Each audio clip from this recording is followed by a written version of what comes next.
أعوذ بالله من الشيطان الرجيم بسم الله الرحمن الرحيم الحمد لله رب العالمين والصلاة والسلام على أشرف الأنبياء والمرسلين أبي القاسم مصطفى محمد اللهم صل على محمد وآل محمد اللهم صل على محمد وآل محمد اللهم صل على محمد وآل محمد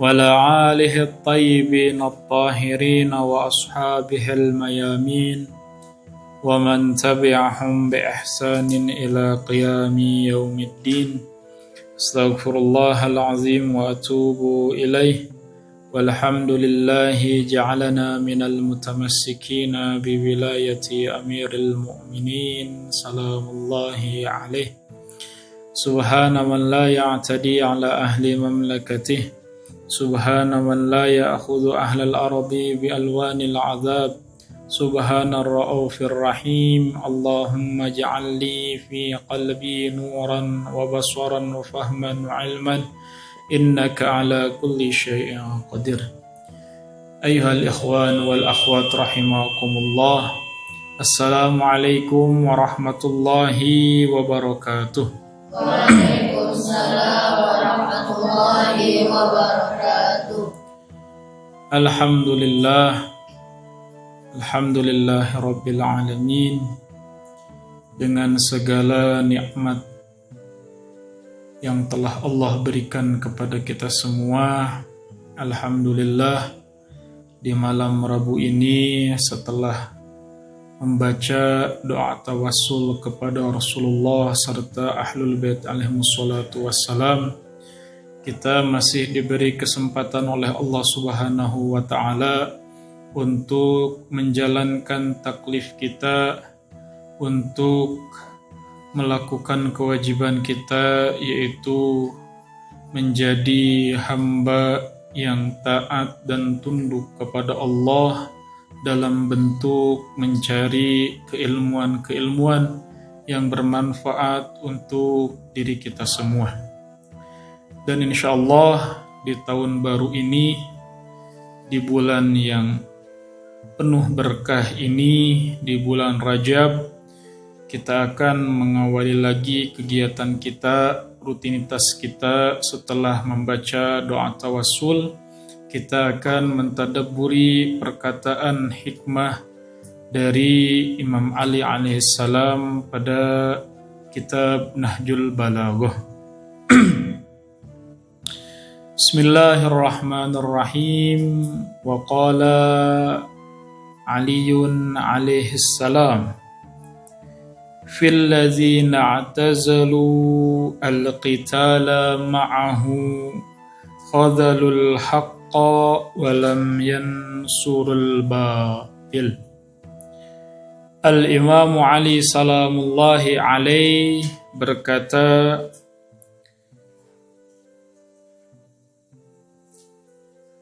tentang orang-orang yang mengelak berperang di pihaknya, berperang pada suatu kebenaran, kemudian mereka meninggalkan kebenaran tetapi tidak mendukung kebatilan. Dan ini sudah terjadi pada zaman Rasulullah dan juga pada zaman Al-Imam Ali salamullahi alaihi. Salah satu contohnya adalah orang-orang yang dirinya mengaku netral, seperti Abdullah bin Umar, Sa'id bin Abi Waqqas, Abu Musa Asy'ari, Hanif, Ahnaf bin Qais, Muhammad bin Maslamah, wa ghairi dzalik. Berarti kalau kita melihat sejarah, ternyata sudah ada orang-orang yang mengaku dirinya netral, tidak memihak atau tidak membantu pada kebenaran dan tidak menyalahkan suatu kebatilan. Orang seperti ini lebih bahaya daripada orang non-muslim. Kalau orang non-muslim itu jelas keyakinannya berbeda dengan kita, tujuannya berbeda dengan kita, pendidikannya berbeda dengan kita.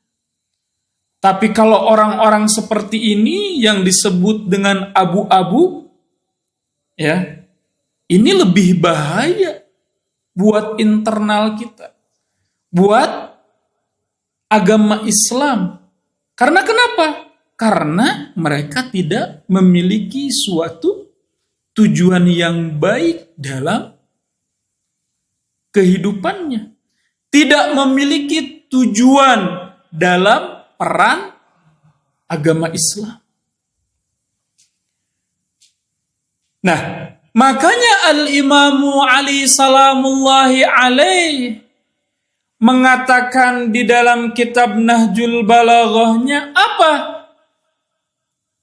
Supaya diri kita ini tegas dalam memilih atau dalam mengambil suatu keputusan. Ketika di hadapan kita suatu kebenaran, maka apa?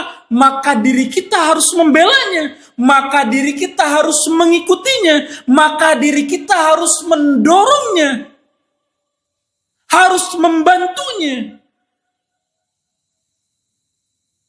Imam Ali menginginkan seperti itu.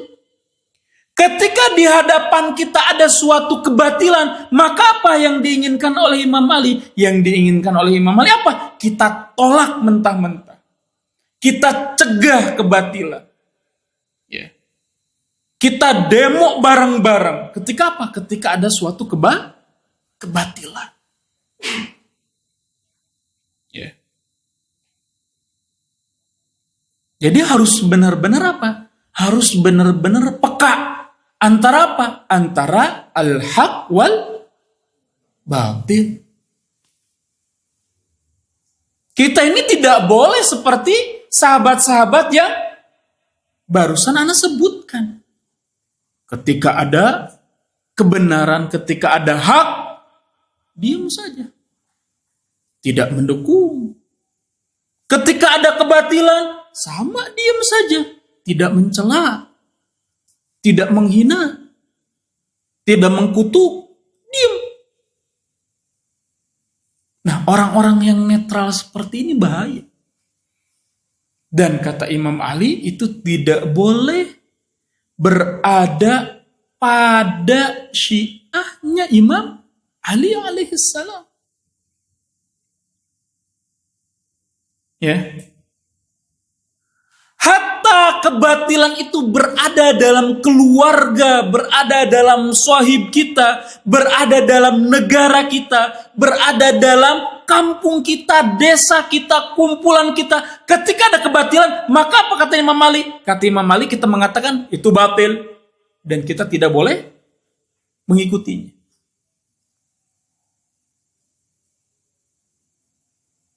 Harus tegas. Mana yang hak dan mana yang batil. Di semua permasalahan. Dalam bidang apapun. Ketika ada hak, maka kita harus mengikutinya. Ketika ada suatu kebatilan, maka kita menjauhinya. Ya. Makanya di dalam hadis-hadis yang lain, ya, kemudian kita juga sering mendengar bahwa apa? Bahwa al-haq ma'a Ali wal Ali ma'al haq. Ya. Kemudian di hadis-hadis yang lain Rasulullah Shallallahu Alaihi Wasallam pernah mengatakan apa? Aliyun apa? minni biman zilati Harun min Musa. Dan itu sangat masyhur hadis di kalangan orang Sunni. Tetapi orang Sunni menafsirkan apa? Menafsirkan bukan tentang wasi, bukan tentang khalifah, tapi apa? Berbicara tentang dekatnya Imam Ali dengan Rasulullah. Tetapi kita tidak. Ya.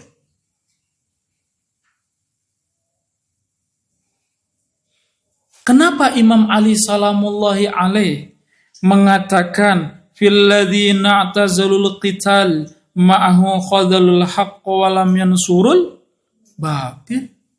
Kenapa Imam Ali alaihissalam mengatakan demikian? Ya, karena ini maslahatnya sangat besar bagi diri kita. Ya.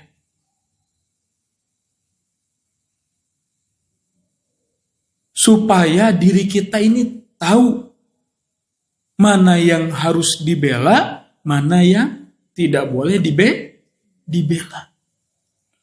Supaya diri kita ini tahu mana yang hak dan mana yang batil.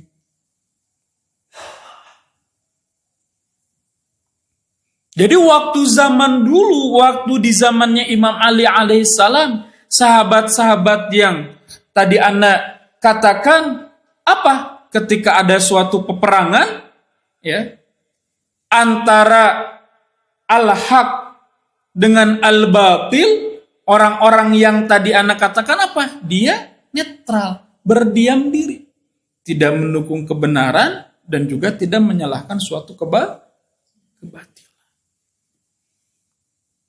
Ini juga adalah salah satu konsep pembahasan dalam ilmu fikih yang disebut dengan amar ma'ruf nahi munkar.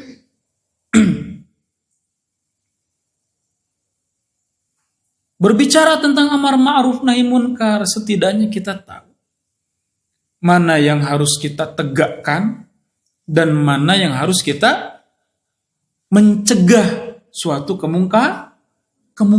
Itu juga berbicara tentang al-haq dan juga al-batil. Ya. Ketika sohib kita, ketika teman kita melakukan suatu kebatilan, bukan didiamkan seharusnya. Tapi apa? Tapi disadarkan. Ya kan? Teman yang baik kan seperti itu. Ya. Bahkan dalam ada salah satu hadis, dan ini tidak tahu hadisnya sahih atau tidak. Ya kan? Di dalam hadis itu dikatakan bahwa ketika ada seorang pemuda, ya, kemudian dimasukkan ke dalam surga oleh Allah Subhanahu wa taala, ya, kemudian pemuda ini bertanya kepada Allah, ya Rabb, kenapa diriku dimasukkan ke dalam surga? Padahal diriku tidak mendapatkan syafaat dari Rasulullah. Padahal diriku berlumuran dosa. Kenapa engkau memasukkan diriku ke dalam surga? Kemudian kata Allah Subhanahu wa taala, karena engkau suka bergabung, berkumpul, ngobrol bareng-bareng bersama orang-orang as-solihun, bersama orang-orang yang baik, bersama orang-orang yang soleh. Makanya di dalam hadis yang lain mengatakan, memandang wajah seorang ulama ibadah itu memandang, apalagi kalau berkumpul, berdiskusi, ibadah itu. Ya. Jadi ketika ada seorang teman yang melakukan suatu kebatilan, maka apa? Maka cegah, kasih tahu, sadarkan dengan metode yang baik, yang lembut. Karena dia akan menerima. Ketika ada sesuatu yang hak, maka apa? Maka dukung. Jangan iri, dengki, hasud. Ya kan? Si itu mah terus gitu.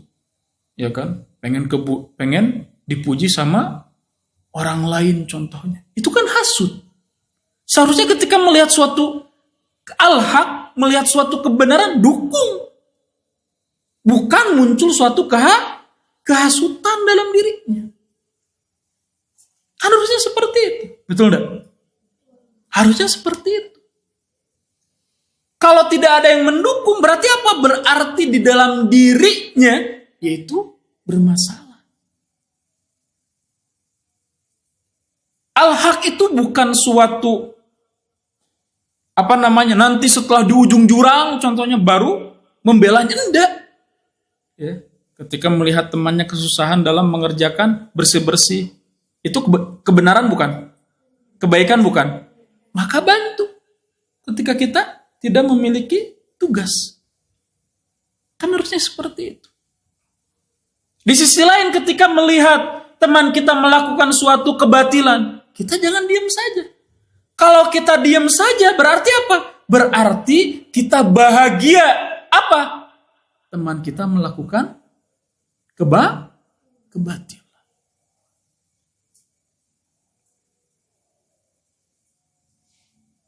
Alarm berbunyi jam 4 subuh. Kita sudah bangun duluan. Yang lain masih pada tidur. Kemudian di dalam hati mengatakan, biarin saja. Gak akan dibangunin. Mau ke masjid sendirian. Gak apa-apa, gak ada yang bangun juga. Mudah-mudahan bangunnya nanti jam 6:30 pagi. Contohnya seperti itu. Itu baik enggak? Enggak baik. Kok bisa seorang sahabat seneng ketika sahabatnya ketinggalan sholat? Ngaji di mana itu memiliki niat seperti itu?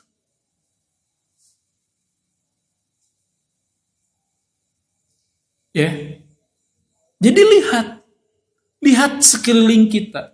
Lihat apa yang sedang kita kerjakan. Lihat profesi kita sekarang apa. Menjadi pelajar harus bagaimana. Menjadi pembisnis harus bagaimana. Menjadi pekerja harus bagaimana. Itu yang harus kita lihat sekarang. Ya. Jadi berbicara tentang al-haq wal batil. Bukan sekarang, itu si A sedang melawan si B nih. Mana yang hak, mana yang batil. Bukan itu saja. Sekarang lagi seru-serunya atau lagi viral-viralnya tentang apa? Perang dunia ketiga. Mencari berita kesana kemari, mana yang benar, mana yang salah. Apalagi sekarang berita-berita yang terbaru apa? Diri kita harus menyiapkan segala kebutuhan kita. Beli power bank yang banyak. Beli bumbu-bumbu masakan yang banyak. Ya, emas disimpan dengan baik. Kenapa? Karena nanti ada inflasi. Ada suatu kejadian seperti COVID. Coba bayang. Ya. Ini mana yang hak, mana yang batil. Udah itu terlalu jauh bagi kita. Sekarang apa rutinitas kita yang sedang kita kerjakan? Lihat di situ ada al-haq dan ada yang batil. Seperti itu. Ya. Nah makanya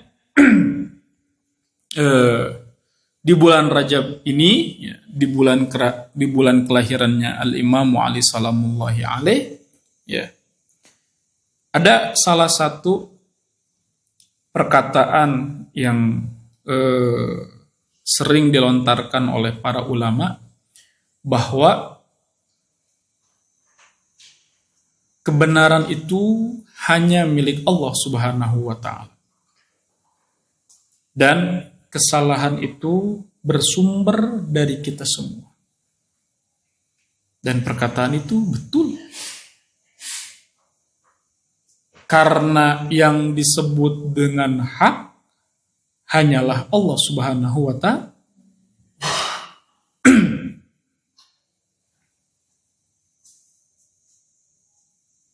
Dan yang disebut kesalahan atau batil adalah manusia. Betul nggak?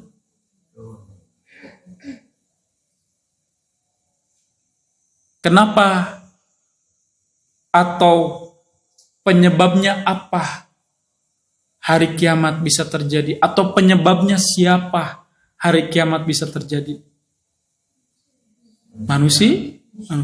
Bima kasabat aydin nas. Kalau manusia pada hak-hak semua, pada benar-benar semua, ini alam semesta itu akan indah seperti surga. Kalau manusia semuanya jujur, kalau manusia semuanya soleh, kalau manusia tidak ada yang melakukan keburukan, ini bumi itu akan seperti surga. Dan nanti kita akan bisa melihat sungai itu seperti madu, seperti airnya seperti susu, saking jernihnya. Bisa. Kenapa? Ya karena manusianya pada sadar tidak ada yang membuang sampah sembarangan. Limbah-limbah pabrik tidak akan ke sungai. Sungai akan jadi bersih. Ikan di mana-mana. Bisa seperti itu. Kalau semua manusianya pada baik. Tapi kan kenyataannya tidak. Makanya ulama banyak yang mengatakan bahwa al-haq itu milik Allah Subhanahu wa ta'ala. Ya. Makanya ulama mengatakan bahwa ketika ada suatu perselisihan antara manusia, ya, jangan menganggap salah satu ada yang hak dan salah satu ada yang batil. Itu pasti dua-duanya salah. Salah. Cuman siapa yang melakukan kesalahan lebih awal? Cari. Jadi seharusnya ketika ada perselisihan antara dua orang, itu bukan dicari siapa yang benar dan siapa yang salah, seharusnya bukan seperti itu. Tapi apa? Tapi siapa yang melakukan kesalahan yang pertama kali? Betul enggak? Harusnya seperti itu. Contoh, ya kan? Ada orang yang mau nyebrang, dia sudah nengok ke kiri ke kanan, dia sudah pelan-pelan. Dia nyebrangnya di zebra, ya, yang garis itu gitu kan, yang putih hitam gitu, ya. Kemudian apa? Kemudian ada mobil dengan lajuan yang cepat. Orang ini ketabrak. Ngomong ini siapa yang benar sih? Ini siapa yang salah? Tidak ada. Justru pertanyaan pertama, siapa yang salah? Ya kan? Karena kenapa ya? Karena manusia itu ketika ada suatu perselisihan, tidak ada yang benar, tidak ada yang salah. Tapi apa? Tapi siapa yang melakukan kesalahan pertama kali itu.